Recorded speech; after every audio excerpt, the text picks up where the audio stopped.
성도 여러분, 밤새 안녕히 주무셨습니까? 또 함께 찬양 드리며 하나님 예배자로 나가겠습니다. 454장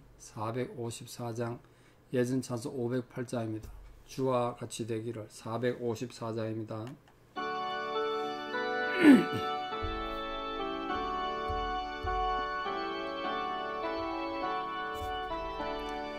주와 같이 되기를 내가 항상 원하니, 온유하고 겸손한 주의 마음 주소서. 세상에서 우리가 나그네로 있을 때 주의 형상 닮아서 살아가게 하소서. 비록 작은 새라도 돌보시는 나의 주, 나와 함께 계시어 나를 지켜주소서. 마음이 깨끗하기를 내가 항상 원하니, 악한 마음을 버리고 살아가게 하소서. 주와 같이 되기를 내가 항상 원하니, 주님 뜻을 따라서 살아가게 하소서. 주 은혜로 거듭나 말씀 위에 굳세게 영원토록 하도록 주와 함께 살리라. 아멘. 신앙 고백 드리겠습니다. 나는 전능하신 아버지 하나님 천지의 창조주를 믿습니다. 나는 그의 유일하신 아들 우리 주 예수 그리스도를 믿습니다. 그는 성령으로 잉태되어 동정녀 마리아에게서 나시고 본디오 빌라도에게 고난을 받아 십자가에 못 박혀 죽으시고 장사된 지 사흘 만에 죽은 자 가운데서 다시 살아나셨으며 하늘에 오르시어 전능하신 아버지 하나님 우편에 앉아 계시다가 거기로부터 살아있는 자와 죽은 자를 심판하러 오십니다. 나는 성령을 믿으며 거룩한 공교회와 성도의 교제와 죄를 용서받는 것과 몸의 부활과 영생을 믿습니다. 아멘. 2023년 9월 7일 목요일 새벽 하나님께 주신 말씀 사무엘상 12장 13절에서 18절입니다. 사무엘상 12장 13절에서 18절입니다. 봉독에 올리겠습니다. 이제 너희가 구한 왕, 너희가 택한 왕을 보라. 여호와께서 너희 위에 왕을 세우셨느니라. 너희가 만일 여호와를 경외하여 그를 섬기며 그의 목소리를 듣고 여호와의 명령을 거역하지 아니하며 또 너희와 너희를 다스리는 왕이 너희의 하나님 여호와를 따르면 좋겠지만은, 너희가 만일 여호와의 목소리를 듣지 아니하고 여호와의 명령을 거역하면 여호와의 손이 너희의 조상들을 치신 것 같이 너희를 치실 것이라. 너희는 이제 가만히 있어서 여호와께서 너희 목전에서 행하시는 이 큰 일을 보라. 오늘은 밀베는 때가 아니냐. 내가 여호와께 아뢰리니 여호와께서 우레와 비를 보내사 너희가 왕을 구한 일 곧 여호와의 목전에서 범한 죄악이 큼을 너희에게 밝히 알게 하시리라. 이에 사무엘이 여호와께 아뢰매 여호와께서 그날에 우레와 비를 보내시니 모든 백성이 여호와와 사무엘을 크게 두려워하니라. 아멘. 하나님께서 왕을 또 허락해놓고 또 왕 허락 요구한 것이 큰 범죄라고 또 이렇게 얘기하니까 많이들 혼란스럽죠. 저도 이런 부분에 참 많이 힘들었습니다만, 제가 몇 번 반복해서 말씀드렸으면 두 가지 이유가 있는데요. 하나님께서 징벌적 허용을 하셨다고 말씀을 드렸습니다. 또 하나는 오늘 이 말씀의 주된 내용이긴 한데, 왕정을 요구해서 하나님께서 왕을 주긴 했지만 이스라엘 백성들이 앞으로 살아갈 그 삶에 대한 걱정이 많으신 거죠. 하나님.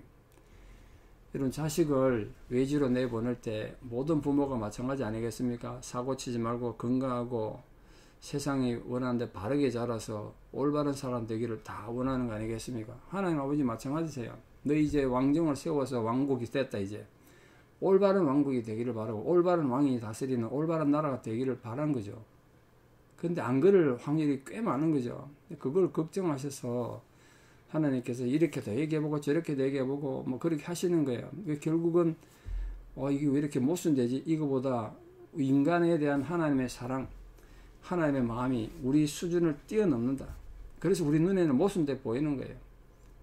전혀 사실 이런 걱정하실 필요가 없는데 하나님 인간 때문에 이렇게 사소한 걱정까지 하고 계시는 겁니다.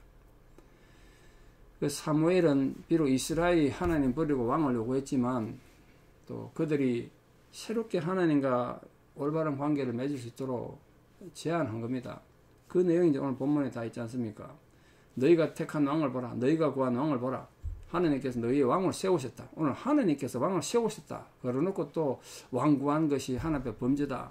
그래 말한 이유는 이 왕정 제도를 통해서 하나님을 더 바르게 섬기고 하나님과 관계가 더 잘 되면 다행인데 이 왕이 생겼다고 이제 하나님도 잊어버리고 망각하고 하나님 앞에 반역하고 왕은 왕대로 하나님 앞에 범죄하고 나라가 하나님 앞에 또 엄청나게 범죄를 저지를까봐 걱정한 거예요. 또 사실 그렇게 돼버렸죠. 그래서 지금 14절에 보시면 되풀이 돼서 이스라엘 백성들이나 또 왕이 하나님 앞에 바로 서지 않으면 하나님이 또 징계하신다는 경고를 하고 있습니다. 그 이스라엘이 여호와를 경외하며 또 하나님을 거역하지 않을 때 올바른 관계가 형성될 수 없잖아요. 그러니까 지금 하나님 앞에 올바른 여호와를 경외하고 또 하나님을 거역하지 않는 순종하는 그런 마음을 가질 때 올바른 관계가 형성될 수 있다. 그걸 지금 강조한 겁니다. 이렇게 이스라엘이 그 새로 세워진 왕과 함께 이제부터는 과거의 너희 조상들이 그랬던 것처럼 그렇게 하지 말고 여호와를 경외하고 하나님 말씀 순종해라.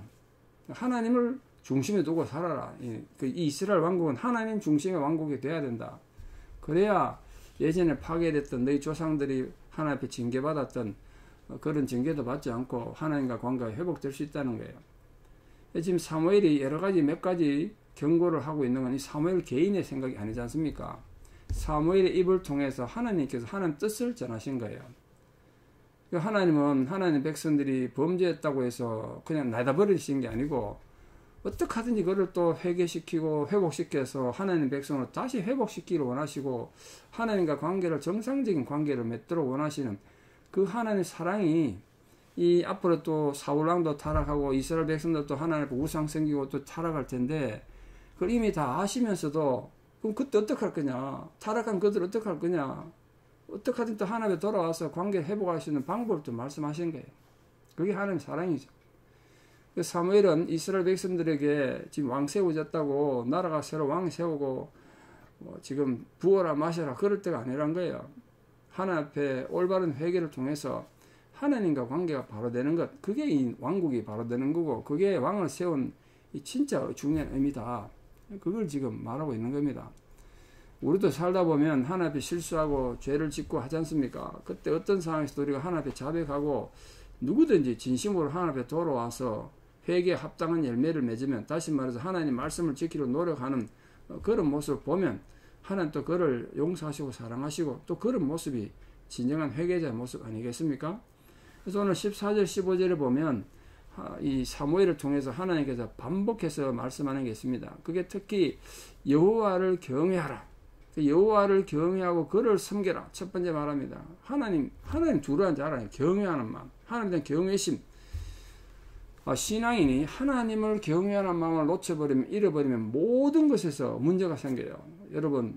여러분의 지금 심령 속에 하나님 경외하는 마음은 절대로 사라지지 않도록 주의하십시오. 사람이 보든 안 보든 누가 나를 인정해주든 안 해주든 상관없이 여러분의 중심은 하나님 경외하는 마음을 바로 서 계셔야 돼요. 그래야 우리가 하나님을 섬길 수가 있습니다. 그러니까 하나님 경외하고 하나님을 섬기는 자만이 두 가지를 할 수 있습니다. 하나님 목소리를 듣게 되고요.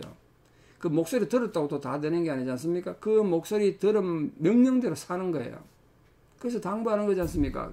그의 목소리를 듣고 명령을 거역하지 아니하며, 이거 지금 반복해서 말하고 있습니다. 15절에 또 말하고 있죠.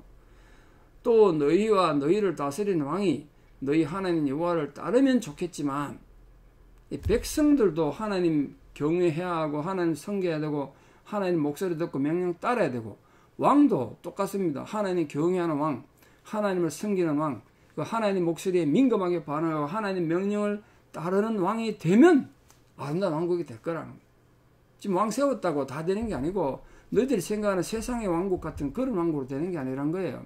결국 이 왕국이 실패하느냐 성공하느냐는 건 하나님 앞에 어떻게 사느냐, 왕이나 백성이 다 마찬가지입니다. 백성들은 하나님 앞에 충성하는데 왕이 안 하든지, 왕이 백성 앞에 하나님 앞에 충성해도 백성이 안 하나님을 반역하면 다 모든 게 헛것이란 거예요. 그걸 말합니다.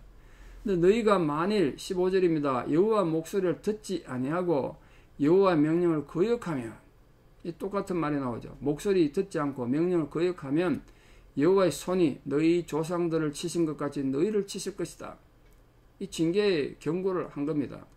정말 채찍을 해두르겠다는 거 아니라 이렇게 해서라도 이스라엘 백성들이 하나님께 범죄하지 않고 아름다운 나라가 되기를 하나님 원하신 거예요. 그래서 회개를 촉구하는 이 사무엘 설교 중에서 강조된 말, 여호와의 목소리, 여호와의 명령, 이게 각각 두 번씩 반복돼서 강조되고 있습니다. 이 친히 하나님 말씀하신 거 아니겠습니까? 하나님은 지금도 이렇게 살아계셔서 하나님 백성들에게 날마다 말씀하고 계십니다. 임마누엘 하나님, 우리와 함께 하시는 하나님, 그 임마누엘 하나님 아닙니까?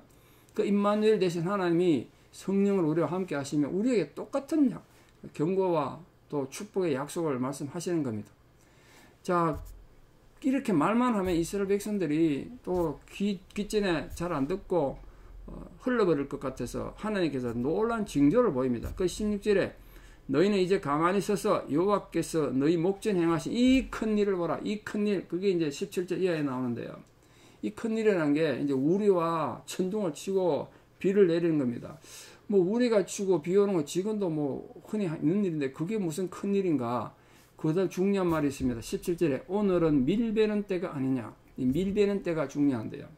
이스라엘의 밀베는 때가 올 말인데 이때는 절대로 비가 오는 시기가 아니에요. 이스라엘은 이른 비와 늦은 비, 그때만 딱 오지, 이 추수할 때는 비가 절대 오지 않는 나라입니다.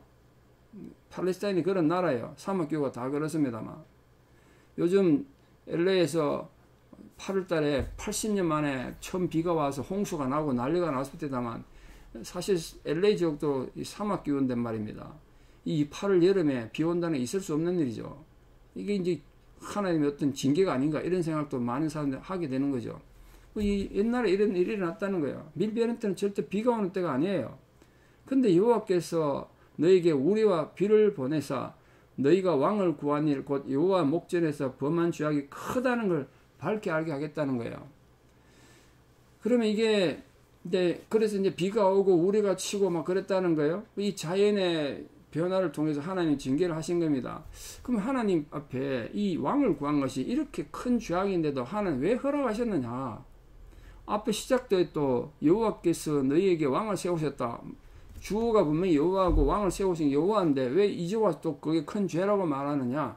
이미 여러 번 되풀이에 대해서 말씀드린 겁니다. 이스라엘 백성들이 왕을 요구했던 동기도 불순했고 또 여호와를 구하는 때도 맞지 않았다고 말씀드렸어요. 그래서 하나님께서 사무엘을 보고 위로해가면서 너를 버린 게 아니라 나를 버린 것이다. 그렇게 위로까지 하면서 징벌적 허용을 하셨다고 말씀하셨습니다. 그러니까 여러분 우리가 기도할 때 그 기도가 응답된다는 것에 대해서 정말 민감하게 반응해야 되는데 그게 하나님께서 우리가 정말 축복으로 주신 것인지 아니면 징벌적 허용인지 알 수가 없어요. 이게 기도 응답이라고 좋아했는데 나중에 시간 좀 지나니 그게 우리에게 엄청난 고통이 되고 아픔이 되는 그런 경우도 많지 않습니까? 많다고요. 나 그런 사람 봤어요. 간절히 기도해서 그 기도 응답이 이루어졌는데 그때는 좋아했는데 세월이 지나고 나니까 그게 자기들의 오히려 나쁜 것이 되고 그러니까 하나님 원망하더라니까요. 하나님 그때 왜 내 기도를 들어주셨냐고. 그게 인간이에요. 이스라엘 백성도 마찬가지입니다. 이스라엘 백성들이 왕을 구한 건 단순하게 어떤 우리의 필요를 구한 게 아니라 하나님을 버리고 하나님을 무시하고 하나님이 자기들이 왕이 된 걸 부정한 거기 때문에 이건 심각한 잘못이다. 그 하나님 목적은 이거예요. 백성들이 원하니까 왕은 주는데 이 왕 구한 것, 백성들이 왕을 달라고 말한 것은 하나님 앞에 잘못된 것이다. 그걸 알아라. 지금부터 왕정은 시작된다. 그러나 인간 왕정은 온전하지 못하다. 너희들이 이제 한번 살아봐라. 왕정이 얼마나 문제가 많은가. 그리고 너희들이 하나님의 왕을 구한 것 자체가 큰 죄악인 걸 알고 회개함으로 왕정이 진행되는 동안에도 절대로 하나님을 놓치지 마라. 하나님 경외할 마음을 살아라. 그랬더니 18절에 이 우리가 오고 비가 오니까 모든 백성이 여호와와 사무엘을 크게 두려워했대요. 비로소 이 백성들 마음에 하나님 두려워하는 마음이 생기고, 여러분 앞에서 말씀드렸는데 여호와를 경외하고 그를 섬기라 그랬습니다. 그럼 하나님 말씀을 알아야 뭐 경외할 거 아닙니까? 이스라엘 백성들이 하나님 말씀을 어떻게 알아들을 수 있습니까? 이게 하나님 뜻인지 어떻게 압니까? 하나님이 뭐 인터넷에 있어서 알려주는 것도 아니고 방송하는 것도 아니고 어떻게 알죠? 아는 방법이 딱 하나밖에 없죠. 선지자를 통해 주는 말씀을 통해서 하는 겁니다. 선지자. 그 이후에 계속 이스라엘에는 뭐 엘리야, 엘리사 같은 위대한 선지자뿐만 아니라 수많은 선지자들이 등장하는데 그 선지자들이 던져주는 말, 그게 인간의 말이 아니라 하나님 말씀이다. 그 말씀 듣고 고치고 충성하고 충성하고 헌신하고 그렇게 사는 것, 그 삶이 하나님의 충성하는 그 삶, 하나님 경외하고 하나님 목소리 듣고 여호와 명령을 따르는 것, 그것이 가장 중요한 왕국의 기본 요소다. 그러니까 오늘부터 이제 이 모든 상황을 사울 왕도 다 보고 들었단 말이에요. 사울 왕도 조심해야 되고 백성들도 조심해서 하나님이 기뻐하는 정말 아름다운 나라가 되기를 바란다. 그걸 지금 하나님께서 강조하고 또 강조하는 겁니다. 오늘 우리에게도 마찬가지입니다. 하나님께 동일한 경고의 말씀을 통해서 우리를 징계하고 괴롭히기 위해서가 아니라 우리가 이 땅에서 정말 복받고 하나님 백성답게 하늘의 복과 땅의 복을 누리며 사는 하나님 백성 되게 하시기 위하여 우리로 하여금 하나님을 경외하고 하늘을 바로 섬기고 하나님 목소리를 듣고 하나님 명령을 충성하는 그런 거룩한 백성들 다 되어 가시기를 예수 그리스도 이름으로 축원합니다. 기도드리겠습니다. 참 좋으신 하나님의 은혜와 사랑을 감사합니다. 만민 중에 우리를 불러 하나님 자녀 삼으시고 또 이렇게 예수 그리스도의 제자로 삼으셔서 오늘도 하나님 앞에 예배자로 부르신 은혜를 감사드립니다. 우리가 살아가는 삶이 고달프고 힘들어도 진실로 우리 삶에서 하나님 경외하는 마음 잃지 않도록 우리 모든 성도님들 심령에 하나님이 살아계시는 은혜가 있게 하여 주시옵소서. 정말 우리가 하나님 음성에 귀 기울이고 하나님 명령을 순종함으로 하나님께서 우리를 위하여 예배하신 놀라운 축복을 받아 누리는 그런 성도로 살기 원합니다. 우리 살아가는 모든 삶의 여정에 하나님의 때를 따라 돕는 위로와 사랑이 함께 해주시기를 간절히 기도드립니다. 하나님께서 경고의 모습으로 우리와 큰 비를 내리셨는데 우리에게도 그런 자연의 징조나 삶의 여러 가지 환난과 고난을 당하여 하나님의 뜻을 깨닫게 될 때 또 그런 고난을 당할 때 하나님 뜻을 깨닫는 지혜로운 백성들이 되어 궁극적으로 하나님과 아름다운 관계를 회복하고 살아가는 복된 자녀들 다 되게 도와주시옵소서. 이제는 우리 주 예수 그리스도의 은혜와 하나님 아버지의 만극하신 사랑과 성령님의 위로 교통 역사하심이 오늘도 하나님 말씀에 경외하고 하나님 말씀에 순종함으로 하나님의 위대한 자녀로 살아가고 믿음으로 승리하기를 결단하는 사랑하는 성도님들의 위대한 신앙의 고백 위에 또 우리 사랑하는 모든 자녀들 삶 위에 이제부터 영원토록 함께 하시옵기를 간절히 축원하옵나이다. 아멘. 여러분 오늘 하루도 우리 믿음으로 승리하며 하나님 경외하며 살아가는